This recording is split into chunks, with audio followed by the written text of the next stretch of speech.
Welcome to the Rolling Out Boundless Brothers virtual conference where there is no limits to being a Black man. And we have a dynamic discussion for you today. It's the Black man's blueprint to financial freedom. Every brother that's been enjoying this conference so far, you are in for a treat. Get your notebooks out, get your pen, get your iPad, tablet notes, and get ready to get it in because definitely bound to have your life transformed. We have a special guest. You're looking at the GOAT, Ash Cash.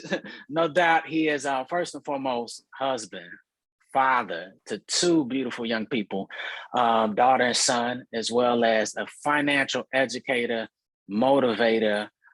He's one of the leaders of the culture, and he's taken us to the promised land. Founder, CEO of Mind Right Money Management, where you can get daily motivationals. I got mine today. It was on Create New Beginnings. You know what I'm saying? Yes, so when I wake up, I know Ash Cash hits me around 5:30, 6 a.m., no later, with the motivation. But, you know, that's on mindrightmoney.com. You know, also an author of several bestsellers, with the latest being a memoir and instant classic, From the Block to the Bank. So, brothers, we know our journey. We know where we come from, and we know where we're aiming. And this brother gives his story and has a great transformational experience within it for you. So we're going to get into that. And man, you've just had, I can go on and on about how when you was 24, you know, you were one of the top 1% performers, you know, VP, you know, at a bank. 31, you were one of the youngest CEOs of a chartered bank. And you launched Mind Right Money Management, and you become one of the leading financial experts, you know, in the world, you know, and definitely for our culture. So it's nothing like talking to our brother, you know, as it relates to getting our mind right, getting our money right, being ready for, you know what I'm saying, the war that life brings. And that's what this Boundless Brothers are here to do. So without further ado, Ash Cash, thank you so much for being a part of the Boundless Brothers virtual conference. Hey, peace and blessings, bro. Thank you so much, man. I appreciate you for having me. Thank you for the kind words and really, you know, the recognition, because you know, doing this work, you know, a lot of times it seems like, man, you know, like only if we realize how brilliant we are, you know what I'm saying? Like it get tough, but just knowing that now you got to keep going, and seeing like this year, just seeing all the brothers getting together and everybody doing great things, and you know, now you know we're waking up, and now we're seeing that we can have our cake and eat it too, and it's just a spiraling effect. And so to be on this platform, to talk to you and all the other brothers and everybody who's, you know, getting their mind and their life right, it, you know, means everything. So thank you, brother. Thank you. No doubt, no doubt. And let's jump right into it. You got this new, you know, memoir. It is an instant classic, From the Block to the Bank. You know, I read it from front to finish last night. I didn't go to bed till like maybe 3 a.m. because you got me.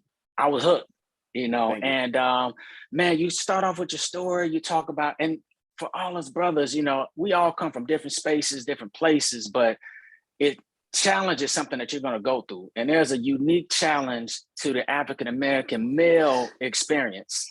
And, you know, with that, you talked about growing up, you know, poverty, chaos, seeing fights, seeing a dead body, you know, all these things before 12 years old, and, you know, kicked out of first grade, kicked out of fifth grade, expelled out of 10th grade, barely got out of high school, you know, got to a community college.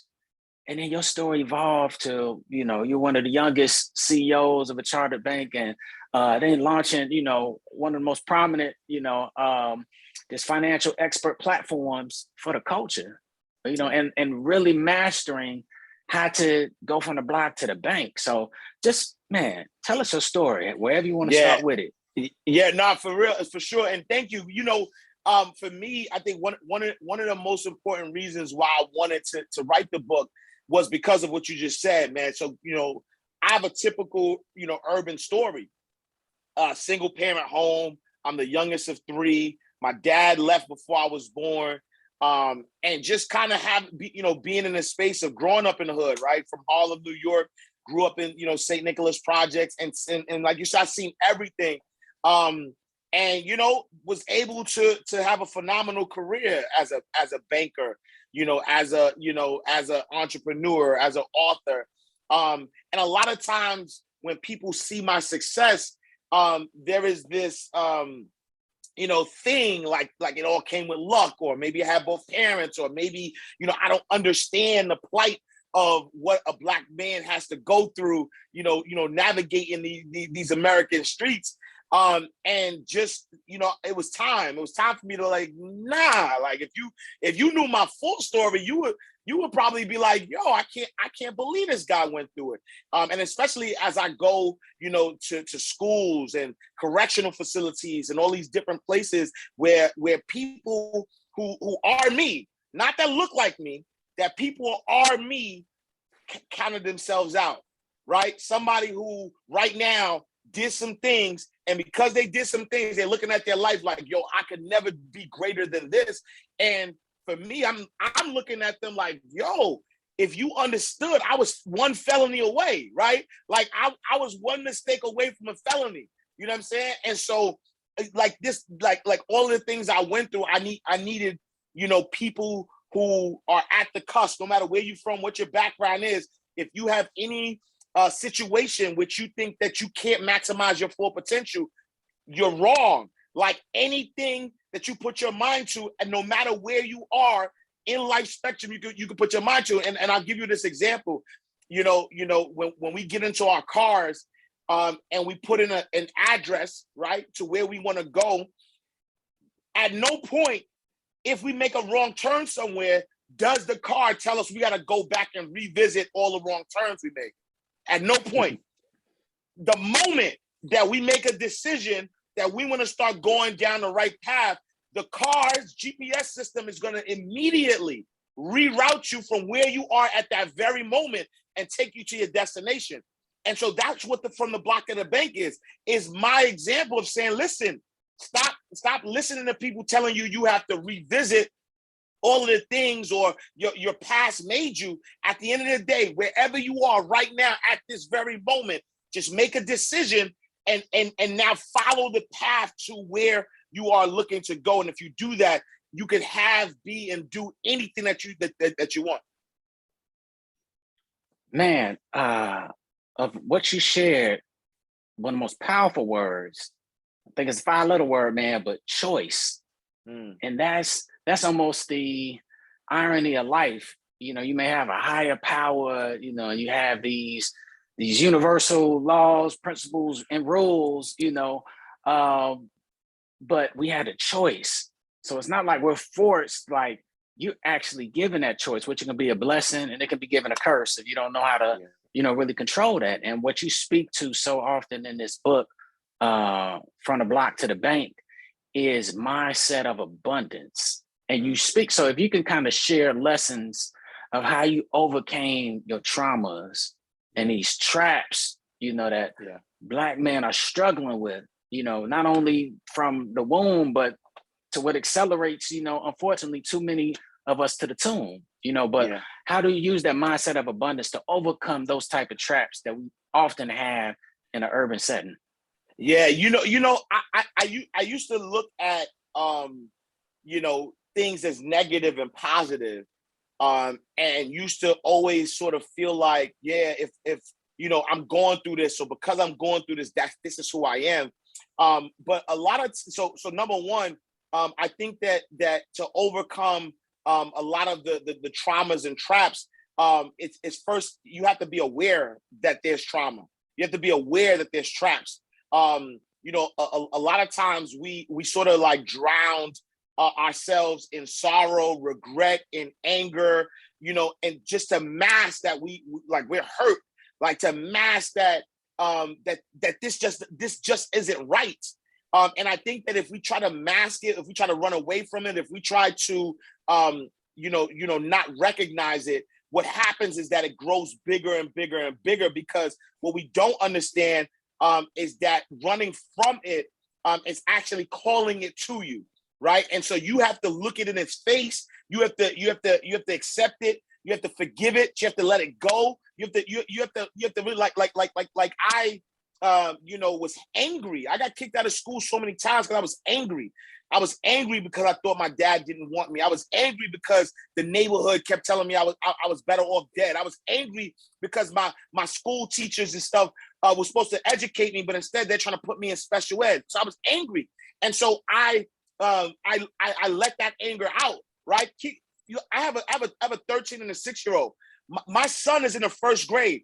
I cannot fathom, right, in my mind, I can't even fathom him doing something that would get him kicked out of school. But that's my story. At 6 years old, I got kicked out of school for fighting. In 5th grade, I got kicked out of school. In 9th grade, in 10th, I got expelled. They tried to put me in special ed. They tried to say, yo, there's something wrong with this kid. Let's put him in special ed. There wasn't nothing wrong with me. I was just angry, and I didn't know how to release that anger. And so a lot of ways to overcome is really just receiving it, right? And I do not look at anything as positive and negative because everything is working for your greater good, right? And so, an example of this, and I love analogies because I think it's easier for us to remember things when we think about analogies. And so I always say, right now, I don't care in what interstate you're driving. If you're driving on an interstate right now and you fall asleep at the wheel, whether left or right, there's gonna be ridges in the road, right? And the ridges in the road is gonna wake you up, right? It's gonna say, wait, whoa, you're going off track. Yo, wake up, because if you keep going off track, you're gonna hit this wall, and this wall's gonna spin you out of control. The problem in our community is that when we hit the ridges, we get so used to the ridges that now we're trying to learn how to ride in the ridges. We're trying to learn how to ride in the ridges, and now we get comfortable with the bumpy ride, and we think it's normal. Nah, the ridges is to wake you up. The ridges is tell you, nah, this don't feel right. I need you to swerve a little, go a little left, go a little right. Get back on the road, right? Get back on the road. And so that was one of those things where you look at your trauma, when you look at the past, when you look at the things that seem to be getting in your way. That is just God, the universe, whatever you believe in. That is just the universal forces telling you, listen, this ain't how it's supposed to be. I need you to shift a little bit, right? And really, it is that mindset of abundance that lets us know that nothing that's happening to us, if you still have breath in your body, still means you have purpose. So nothing that's happening is happening to you. It's actually happening for you. Like that bad relationship that you're in, that it's happening for you. It's a sign to tell you, yo, you there's better, right? Like in the words of the Honorable Curtis Jackson, 50 Cent, joy wouldn't feel so good if it wasn't for pain, right? How can you enjoy, right? How can you have joy if you don't know what pain is? And so, there has to be contrast. You can't enjoy a sunny day if it was sunny all day. No, when it starts raining, when it starts getting cold, when it's the wintertime, like all these things that happen in contrast to the sunny day is what makes us, enjoy those moments. And I think us as a community, we hold on to those moments too long. We have to look at them and we have to embrace them, right? We don't run from them. We embrace them. We say, thank you, right? Thank you for the ridges in the road, because if it wasn't for the ridges in the road and my awareness that I'm riding on a ridge, I wouldn't be able to go in the right direction. And I think that, that's what our community needs to understand, is that, everything that's happening, to us is not really happening to us. It's happening for us. It's giving us this advantage, right? As Black men, we have the advantage, right? Imagine me seeing a dead body, 11 years old, of friends selling drugs and all that stuff, and having this relentless personality from a hood perspective. Then they make a mistake and let me into corporate America. Of course, I'm going to be a VP at 24. Of course, I'm going to be a CEO of a credit union, because the worst thing that could happen in corporate America is someone tells me no, when I've already seen the other side, where the worst thing that can happen is death or incarceration. So of course, if I apply the same personality that I had in the street into corporate America, I'm going to thrive. And so that's what it's about. It's about this abundance mindset that says to you that you are made in the image and likeness of the Most High. And so if you're made in the image and likeness of God, then you are that, right? You are greatness on display. Like that's what our job here is to reveal, that you are greatness. But how can you reveal greatness if you don't have anything to overcome? If everything was all good, then how can you measure your greatness? Right? The fact that I've been, I've been through it all from the bottom of the bottom, and now I'm able to, live a life of abundance in real time. That is a display that there's always greater for us. So it's really about, shifting that mindset and just knowing that the good, the bad, the ugly, all of it is working in your favor. Man, this I think it's a Saturday, man. It's the weekend, but man, you're fast forwarded it to Sunday, man. So this is definitely man, some preaching on the block, and a couple of key words that you said. And I remember things. I try to put things in three, and I try to have them, start with the same word. But you said awareness, and just being aware where you are, falling into that ditch. That was a trigger to wake you up, to be able to get back on the right path. It's not something to stay in the ditch and maneuver.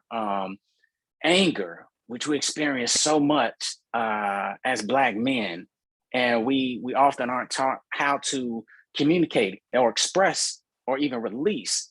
Because I remember, a great, man, just coach, his name is life coach, in a spiritual capacity. Now it's Prince Daniels, but he mentioned that you have to release anger. If you have it, it's got to come out.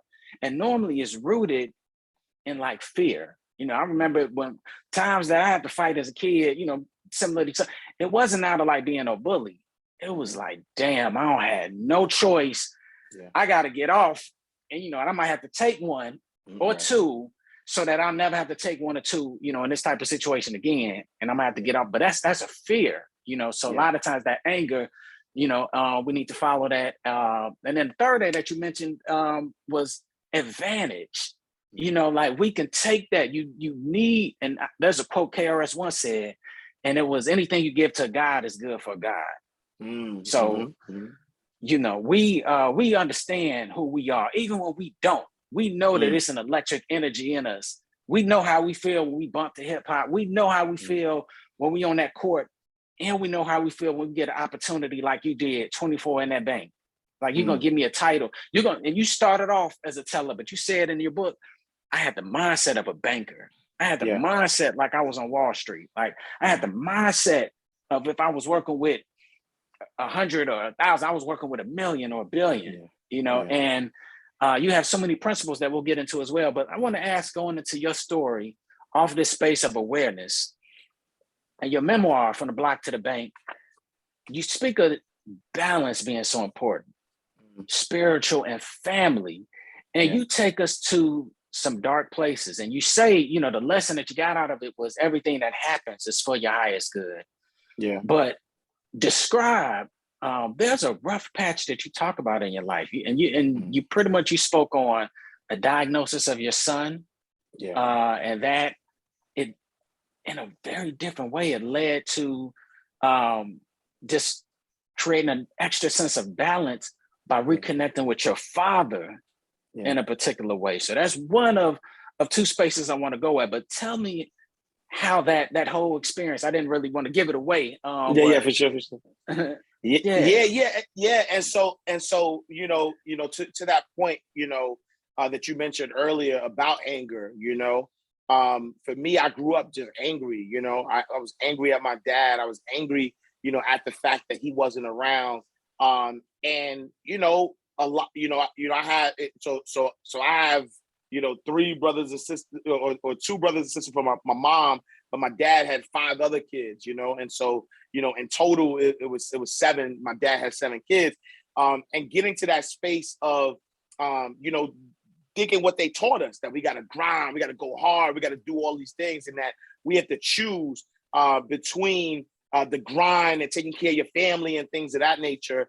But then I realized, so right when my son was born, my son, was doing well, as a toddler.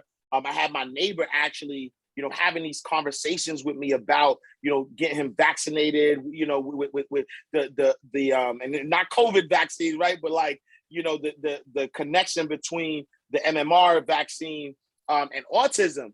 And because I was just so much on the grind and like, yo, I'm gonna, like a lot of the warnings and the things that I was being told, I didn't listen, because I was on the grind, because I felt like being a man meant that I had to like really just be, on the grind and provide for the family. When the truth of the matter is that as an abundant thinker now, and is better than or. I don't have to choose, right? It's not, this or that. It's this and that. I could provide for the family and be there for the family. And so, we wind up, giving him the MMR vaccine, earlier than we were supposed to give it to him. And then, he was 2 years old. During his check-in, the doctor was like, yo, he's doing a lot of murmuring. Like, something's not right. We get him checked out. Long story short, he was diagnosed with autism. And this is, I'm not, going either way. This is just my real story where we saw the difference, my wife and I, between prior to getting him the vaccination and then afterwards. And we could have it could have tore the family apart. There's so much that could have happened, but we started to just kind of like, I know for me specifically, I was just like, all right, it's time to slow down, because if I was aware, if I was paying more attention, I could have, really had that balance and, really been there, not just physically, but mentally and made some different decisions. And so for me, during that time, I'm like, all right, you know what? It's time to reconcile, right? It's time to let go of that anger, because everything on the surface looked like it's doing good. I got these books, bestsellers, I'm national conferences, I'm traveling, I'm doing all this thing, making all this money. And on the surface, it looked good. But internally, things are breaking down. Internally, I'm still angry. Internally, I'm still holding on to stuff. Internally, I still have questions. I still want to know, like, why weren't you around? And so, there was, God, the universe had it so that I could actually, right? I was being tested to see, all right, you want to say you want to release this anger. So how are you going to release this anger? And so that led to me reconnecting with my dad, building a relationship, finding out, some of those reasons why he wasn't around, and some of the things that, I made up in my head that weren't actually true. And then, if we fast forward to 2019, having one of the worst years of my life, and the crazy thing about that was that at 2019, I'm at the high, I'm doing I'm headlining with TD Jakes, Dr. Dennis Kimrow on the biggest stage of my life with Black Enterprise. And a month prior to that, my mom passes away, right? My mom passes away. One of my childhood OGs, I wouldn't even say he's my friend. He's like an OG of mine, somebody who really kind of protected me in the neighborhood. He died that same month. Nipsey died that same month. And it was just a lot going on that put me in a really, really dark place. But one of the things that I realized about being in that dark place, though, is again what I said earlier about contrast. Because when I look at, my son had to be diagnosed with autism. He's 6 now. If you see him, you wouldn't even know. Like he's a brilliant child. We were able to give him that extra love. And so it's to the point where now when we take it to the doctor, they say, oh, it's mild autism, so you wouldn't even know, because that was the awareness. We could have been afraid and ran away from it and not really, we could have been making excuses. We could have said, nah, I don't receive that. There's so much we could have done that would have, made the situation worse. But we embraced it. We said, all right, cool. All right, we didn't listen. All right, cool. What can we do? And we started to fix it. My dad, all right, you know what? You wasn't there. All right, let me bury that anger. Let me have a conversation with you man to man. Let me help, bury that, because the truth of the matter is that you can't have negative feelings and positive feelings at the same time. And so if you're acting on the outside like everything's all right, and there's things that's killing you on the inside, is what's on the inside that really matters. And so the moment that I healed with my dad, the moment that I looked at this dark place and realized why I was in this dark place and how I could get out of the dark place, it gave me the sense of balance. It said that, you know what, you're leaning too much towards one thing. You're leaning too much towards the grind. But if you grind too much, the people that you're grinding for are not even they're gonna resent you because you weren't there for them. Right? If you are, if you're not focused on God, if you're not focused on family, if you're not focused on community, like if you're not focused on these things that actually really matter, you're going to self-destruct. You're not going to be around. You need to lean on something that's strong, something that has a solid foundation, and that's what works for me. And it really doesn't matter, what your religious practice is, whether whether you believe in God, Allah, Buddha, whatever you believe in the universe, you have to have something that's solid and understand that there's a higher power that's greater than you. And once you lean on that higher power, now you start to look at things a little different. Now you know that everything that happened is God's will, and that awareness and that understanding will help you look at your emotions the right way. Right? You mentioned earlier about anger. The truth is there's only two emotions, right? Love or fear. And so whatever you're not doing out of love, you're doing it out of fear. Fear that people are going to think you soft. Fear that people not gonna love you. Fear they're gonna take advantage. Whatever. If you're angry, fear that if you don't show that anger, they're gonna think they could get over on you. There's so many things that are attached to that fear. And so we have to start just getting to love and just focusing on, what are the things that we love? What are the things that we appreciate? And then once we focus on those things, we get closer and closer to our destiny. And then that's how we find that balance, right? We find that balance by focusing on, the things that we actually want to do, that we desire to do, and then not have to limit ourselves because of what other people are doing around us. Man, and Ash, when you speak on, man, that dark space, and I remember reading last night, man, from the block to the bank, and you spoke, and this was so cool. You spoke on just the pain with your wife, and many brothers have experienced that or going through it. You mentioned the disconnect with your children, with your daughter. You mentioned just being in a space where felt like you was in a ditch, and it was kind of cool. It was like, I kind of want to be down there. That's where, but you mentioned, and so one quick yes or no question. Do you feel like you had a midlife crisis? I would say definitely, right. It's been the only time that I didn't know myself. I didn't know who I was. You know what I'm saying? And it was that trying to figure it out. Like, yo, who are you, and why are you really here? So you know what, man, that what you just shared. One, you said yes. So I think for brothers, we're here. We got some younger brothers, in 20s and dealing with a lot. This world is accelerating stuff, so people can be younger, feeling the whole world caving in. But 30s. But you mentioned, even and I think because I saw a post. You just celebrated birthday recently, right? Yeah. 41, okay, 41. Yeah. Man, salute, man. Salute, black man, hitting your stride, man. They talk about how Felicia Rashad hit her stride when she was like in her 40s. But brothers don't get props for what we doing and how we moving the culture in that way. But man, you mentioned a year later, after that dark space, you were able to, I think on your 40th birthday, say, you know what?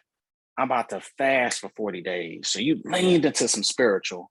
And even, I'll just share this really quick before I ask this question, but you mentioned, I didn't know who I was. I lost my identity. And as a man, that's who we are, and even American Psychology Association, they say, if you don't answer these 3 words, they consider you to have lost your mind.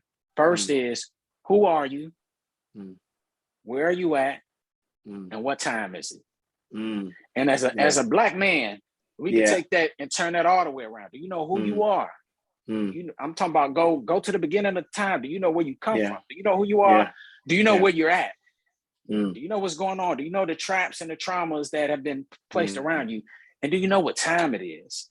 And for many of us, we're in a position of being a father, being a husband, or being a community leader, being a mentor, being a coach.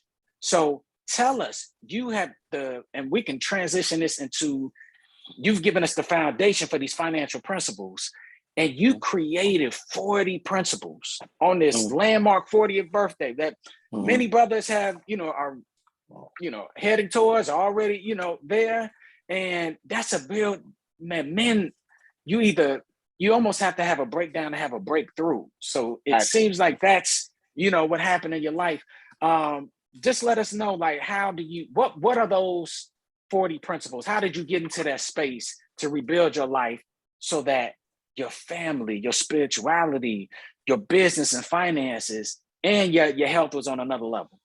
Yeah, as the Honorable Sean Carter said, man, I've been through hell, so I'm expecting heaven, and it was one of those places, I talk about in the book, and I don't think we talk about this enough as brothers, is suicide, I, and it's crazy because I'm actually getting emotional as I say this. It's crazy because I never contemplated suicide. Like I never thought about like, yo, it's time to like take yourself out. But I remember that space where I was like, I would dream about it though. I would dream about suicide. I would dream about like taking myself out.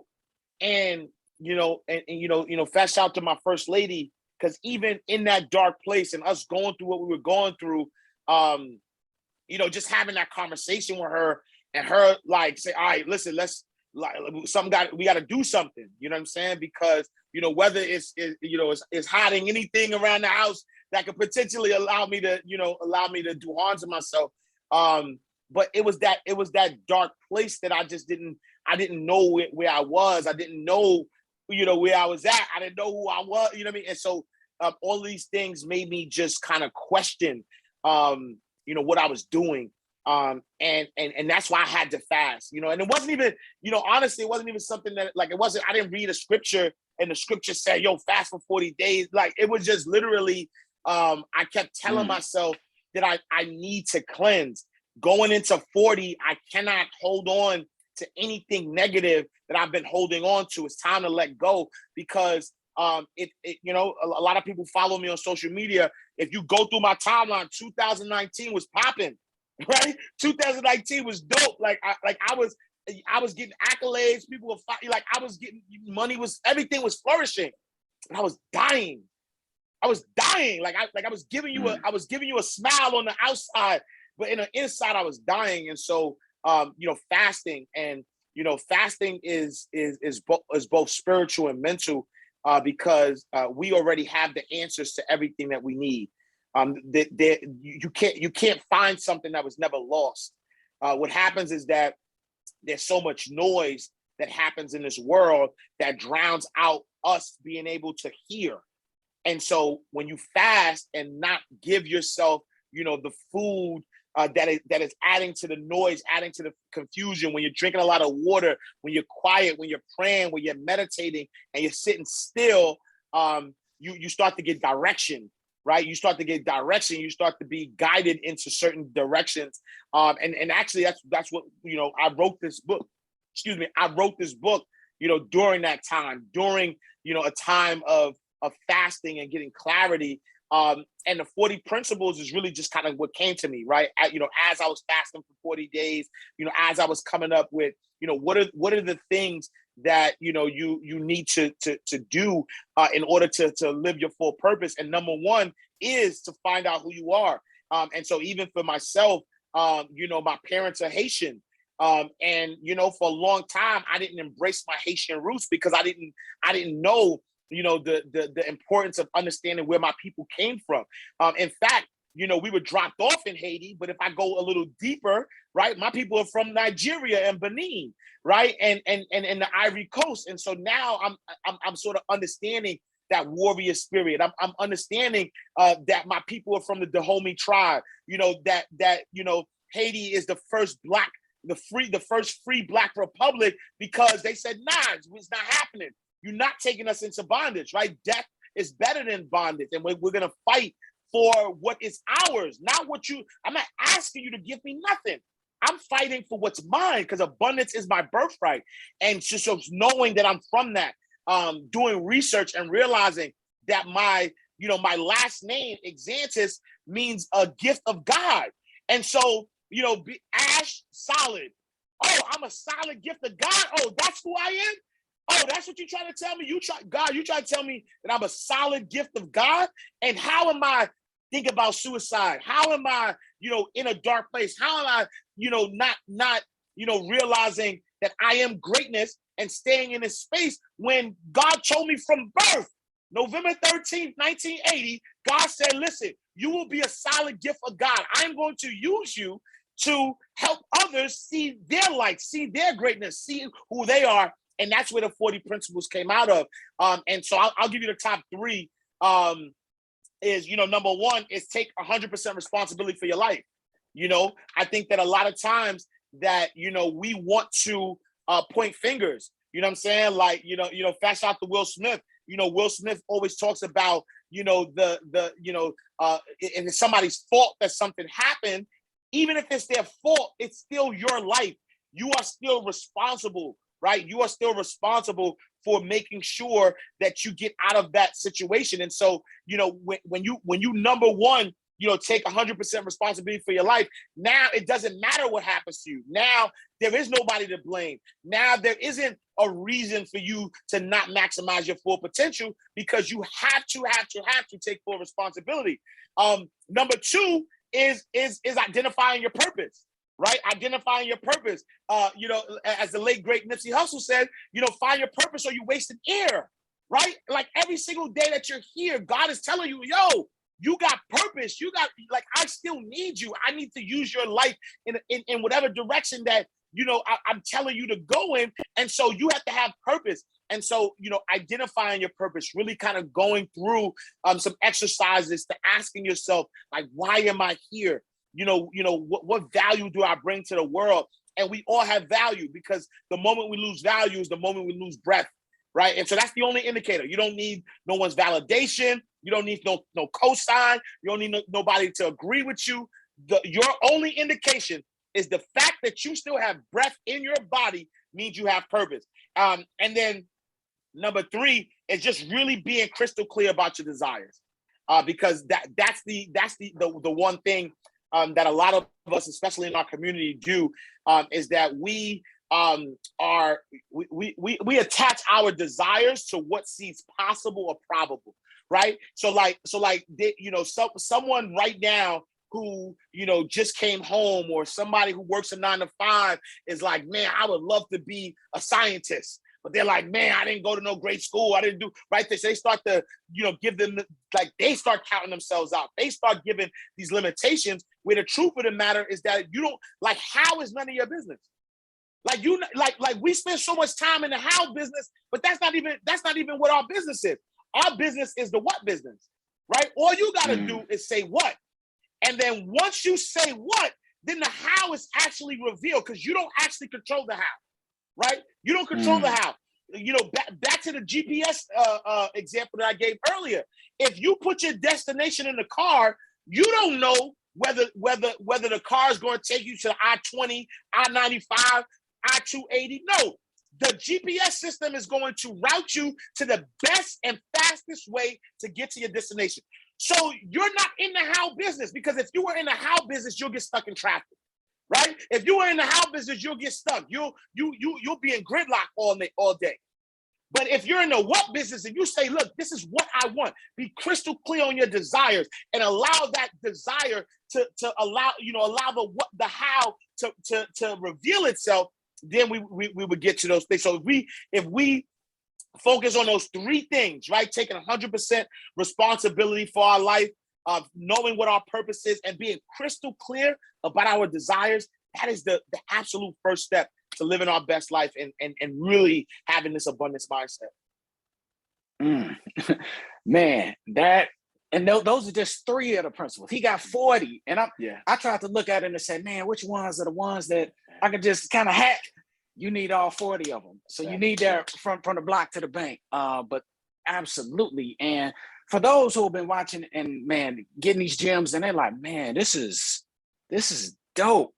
But man, I could have swore this was about the Black man's blueprint to financial freedom. And what you're showing, this is the foundation. You even have a quote in the book from Steve Harvey, pretty much speaks to, to summarize it, man, money is not the goal, it's the mission. Money is a tool to get there, but there's a foundation. And what I even feel from what you speak, and it's funny because your books, and I have so many of them. I have From the Block to the Bank, in the digital form. I got, the Wake Up Call, where you spoke on the 4-4 principles from Jay-Z as it relates to financial freedom. Even hit on one, with Kanye, what makes sense, and you took, a lot of the things that may seem controversial, but you pulled the spiritual, elements to being able to manifest whatever you want. These guys, these are 2 billionaires, Black billionaires, so there are principles that you've extracted from the culture. Man, they got so much love for you for doing that. But what you've built, so for all of those, and we're going to get into some financial principles now, but normally you when you hear a dynamic person such as Ash Cash, and we're like, man, you know what, I got to get this book. Let me get the first one. The first one you did, I think about credit, how to get that FICO. And then you went, and built on business enterprise, and then it evolved to, some spiritual spaces, even with this memoir. And I'm going to say that you built it almost the way that organizations should look at building a pyramid. A lot of times it's built up like you got the staff and all the way, and then the CEO at the top. But a true leader that leads, through service, actually turns that pyramid upside down. They start with a foundation of self, and then they build it so it's big enough. And think of those that you're serving at the top. And that's what you've done with your entire platform. So I would encourage people, start with this book right now, From the Block to the Bank. Get his entire story. Get these 40 principles, and then work back. You got to joint with, extract the entrepreneurial principles from Nipsey Hussle.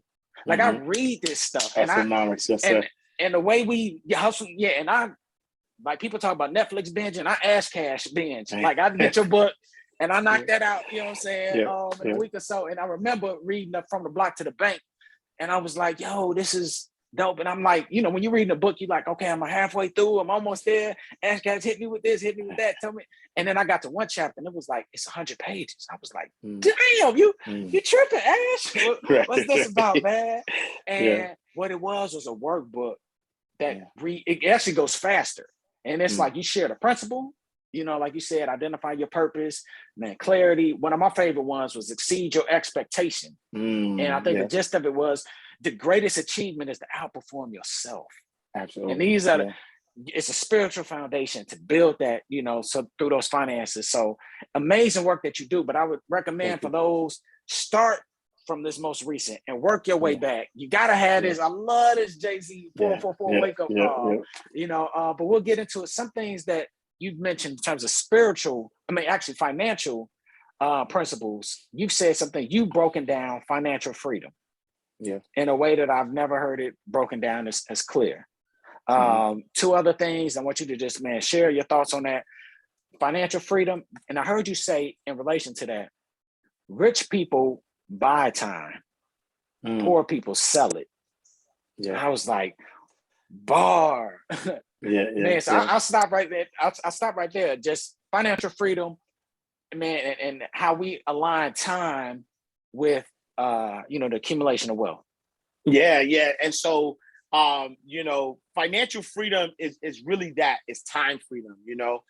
In our neighborhoods, they always, because we don't come from money and we don't know how to manage money and things of that nature, we make this assumption that we got to work hard, work hard for money. But the truth of the matter is that money needs to work hard for you. Right, you need to change your relationship with money, and really what that is the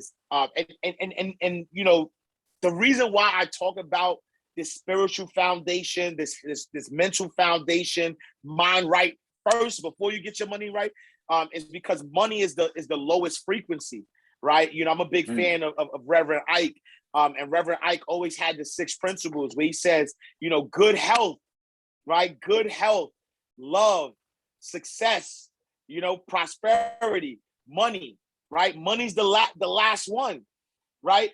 You have to have, good health first, right? And good physical health, good mental health, you know what I'm saying? Like good spiritual health. You have to have that good health first, right? You have to have love. You have to love, right? Then the success comes, then prosperity comes, then money comes, And so with financial freedom, because we don't understand our value, right? Because we don't understand, what we're worth and what we bring to the table, we are okay with, exchanging our value or our time for money, not our value, right? We say, you know what, pay me. I'm gonna give you I'm gonna give you 40 hours, and you could do whatever you want with those 40 hours, and then I'm okay with receiving money back from that, not realizing that rich people, they buy the time, right? They're buying the time because we all have access to 24 hours, so they know their value. So they're like, okay, what value am I bringing? I'm not selling you 40 hours. I'm selling you the result. I'm saying, look, I can get this result done, and I need you to pay me. How much is this result worth to you? And then now, once you are being paid for the result, they're going to also say, you know what? Thank you for paying me for this result.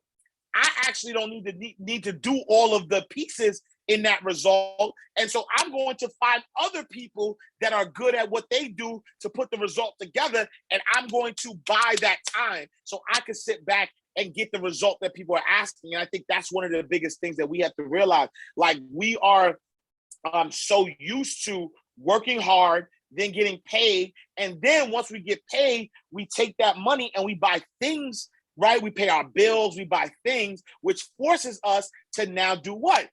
Exchange time again for money. And that is a cycle that you cannot scale, you cannot grow, you cannot get to a level of true financial freedom. That's why we see a lot of people in our community who have to work till they're 60, 70 years old, right? Like, there's people who are in our community that they should not be working the jobs that they're working. This should be their time where they should relax and kick their feet up, enjoy their grandkids. But because this exchange of, time for money, they're in a space where they have to keep working. And so for me, I say the true way to get to financial freedom is, yes, if you don't come from money and you don't have money to begin with, yes, you're going to have to actively work for it. But once you actively work for it, don't get into a space where you're taking that money that you actively work for and now, just give it away. And now you have to work again for it. You have to circulate your money, right? Reverend Ike also says, right, you don't spend money because the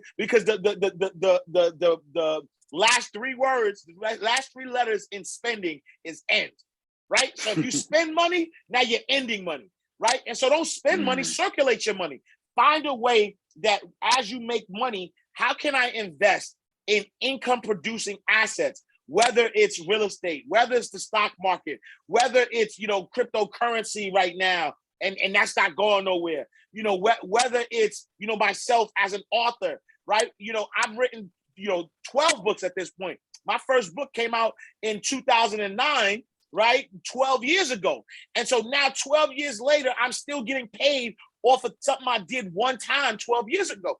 That's an asset, right? And so how do you create multiple streams of income? How do you get all of, the assets that you have or the value that you have, take the money that you've made, create it into the asset, that asset's going to stay there and keep, recycling itself over and over again, right? One tangible example is home ownership. I bought my first home when I was 25 years old. If I knew then what I know now, I wouldn't have bought my first home to live in, right? I would have house hacked, right? I would have bought my first house as a multi-family house, get, tenants to pay for that, to pay for that house. So immediately as a homeowner, I achieve rent and mortgage freedom, because now we're scared of that, right? We want the dream home first. But what if I bought a fourplex first? Right now, I live on the bottom. The three tenants pay for the other house, right? Which is easy with the other apartments, which now they pay for my mortgage. Then a year or two later, I get a triplex. Then the year after that, I get a duplex. Now I got four. Now when it's time to get my dream home, I got the single family house exactly how I want it, and all of the other three properties are paying for it and some. Right. And so it's that mentality of saying, how do I create financial freedom? How do I take this money that I have and invest it in assets and let the assets take care of what I want, what I desire? And once we start to kind of get that knowledge and know how money truly works, the opportunities are limitless.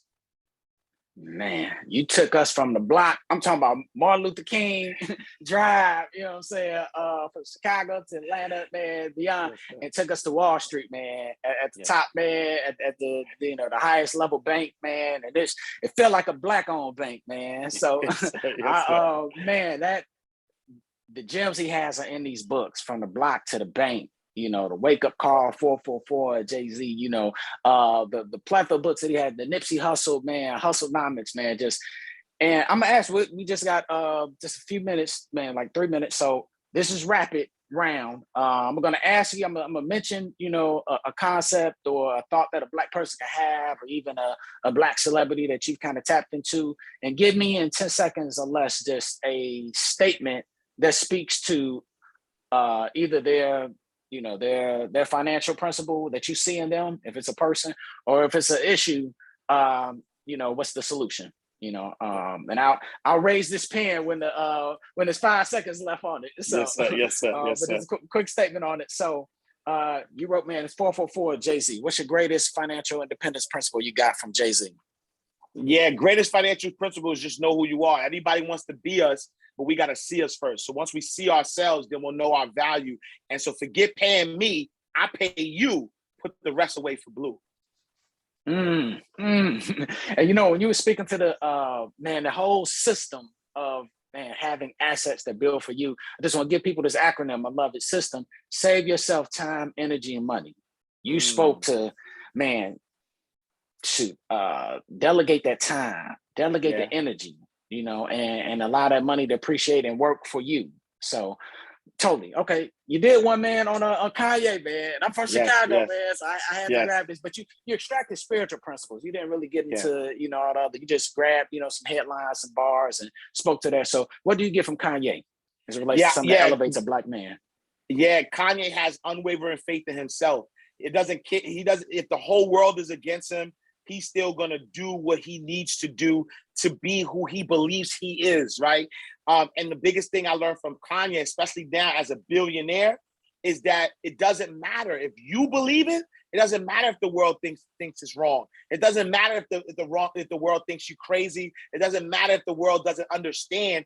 If the vision was given to you, you have to put everything on the line for it and make it happen. Man, and last one, Nipsey Hussle, Hustlenomics, man. Give me a couple of words, man, to just describe what you get from Nipsey Hussle and his legacy. So Nipsey Hussle was all about ownership.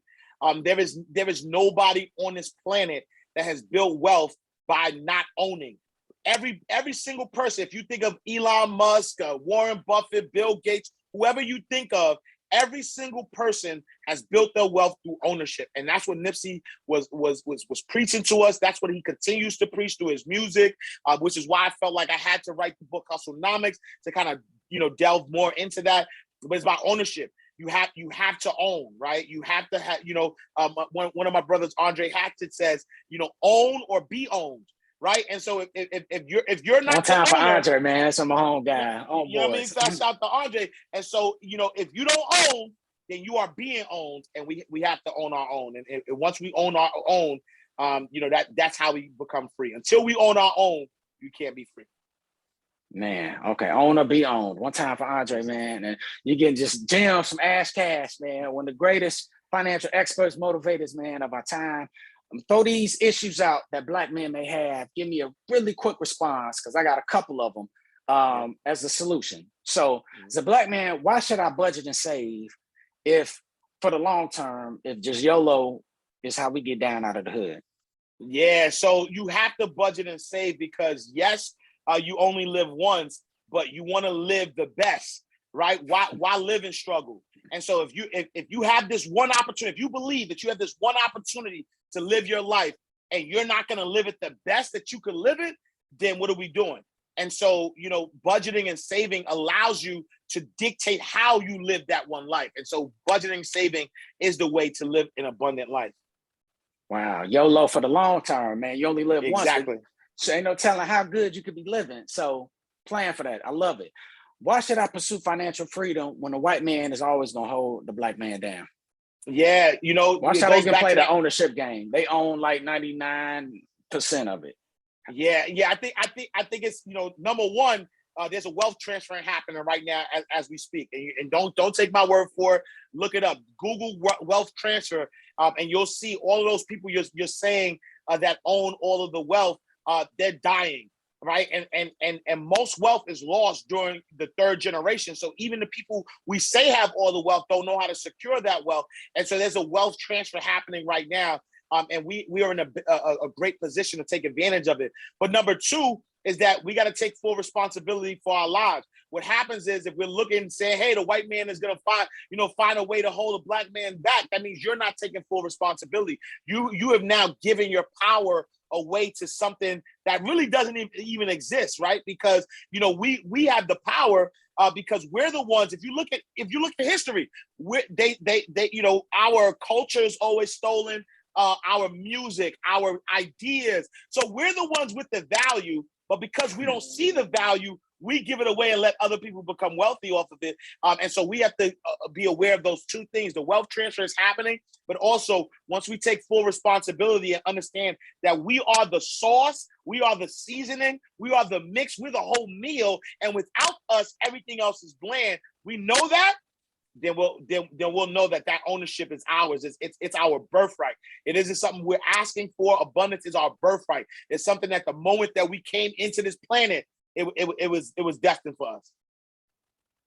Big facts, big black facts, big black man, Boundless Brothers facts for sure. Real quick, why should I get a college education when I could be hustling in the streets, moving weight, making way more in a week than people with a 9-to-5 making a month with a college degree? Yeah, so again, money is that last thing, right? Money is that thing that you hustle and then you lose it all. Then what happens? How do you get back on your feet, right? And so college, even for me, I was making money actually. I actually didn't need a college education, but I went to college because of the relationships, right? At the end of the day, relationships are the best currency that you can have. Once your mind is expanded, once you have access to the information that people who are performing at a high level are using, imagine if you could make $1 million on the street without an education. Imagine if you took that same street savvy, got educated on how corporate America and all these different things work, and then kind of take it to the next level. And so college for me is about relationships. It's not necessarily about what I can learn. You can learn stuff in college, but build those relationships, build those networks, build that solid foundation of people that can support you, that you can learn from, get a mentor, all of those things that money can't buy, the intangible things that will take you to a far further place. No doubt. One of your principles, man, speaks on, man, you learn to earn. So don't just learn for the sake of learning, but take that and apply it and build these asset empires that you speak of. Last one real quick, man. Brother wants to save. He wants to do everything in your books, man. He wants to, get ownership at home, and he knows he's got to, save his money, man, invest it properly. I don't have that extra 10% to put aside because I got baby mama, situations, man. I got my money is being pulled away. I just can't see it as cash. I don't have it to put aside. What's a quick, man, advice you can give to him? Yeah, I would say don't look at your current circumstance and make a decision on what can't happen. Look at your current circumstance, but also look, what is that desire, right? Like, let's start there. Like I said earlier, how is none of your business? So what kind of life do you want to live, right? Write that down and then work backwards. What needs to happen in order for you to live that life? How can I take care of my kids the right way? How can I live the life that I want to live? How can I? Right? Start at the top.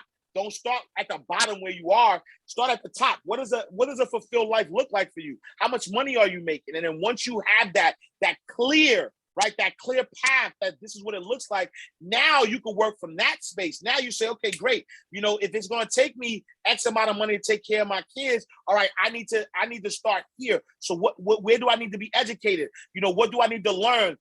How do I assess my value? So we have a tendency of starting where we are, but start with the end in mind and then work your way backwards. Man, no doubt. Last minute, let us know how we can follow you, Ash Cash, man, how we can get that book, man, from the block to the bank, man, how we can, follow you on your podcast, Inside the Vault with Ash Cash, which is the greatest mindset show on the planet. as you got a dose of right now, as well as the Yeah. Ash Cash podcast, how can we follow you online, and man, and get, all of these books, all these sources, get us ourselves from the block to the bank? Yeah, I appreciate you first and foremost. My website, IamAshCash.com. Everything is there. My books, my podcast, everything, everything that you need to tap into. I got a daily show that I do. I have a weekly mentorship, everything. IamAshCash.com. And you can also follow me on all social media platforms at IamAshCash.